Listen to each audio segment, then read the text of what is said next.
वीरभद्र जब महादेव के आदेश पर दक्ष के यज्ञ में पहुंचे तो उन्होंने दक्ष का क्या हश्र किया।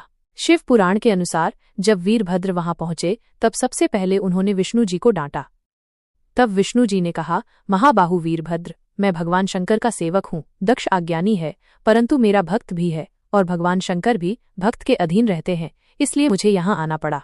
वीरभद्र ने कहा, प्रभु, मैंने आपके भाव की परीक्षा के लिए ये सब बातें कही थीं। जैसे शिव हैं वैसे आप हैं, ऐसा वेद कहते हैं। विष्णु जी ने कहा, महावीर, तुम मेरे साथ निशंक होकर युद्ध करो, और युद्ध के लिए कमर कसकर डट गए। वीरभद्र और भगवान विष्णु में घोर युद्ध हुआ और अंत में विष्णु जी के चक्र को स्तंभित कर दिया और शारंग धनुष के 3 टुकड़े कर दिए। विष्णु जी ये जान गए कि सती के प्रति जो अन्याय हुआ है ये सब उसी का परिणाम है। विष्णु जी और देवता अपने सेवकों के साथ शिव का स्मरण कर अपने लोक को चले गए।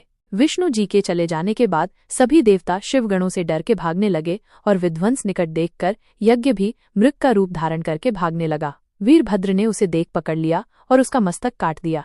मुनियों और देवताओं के अंग भंग कर दिए और बहुतों को मार दिया।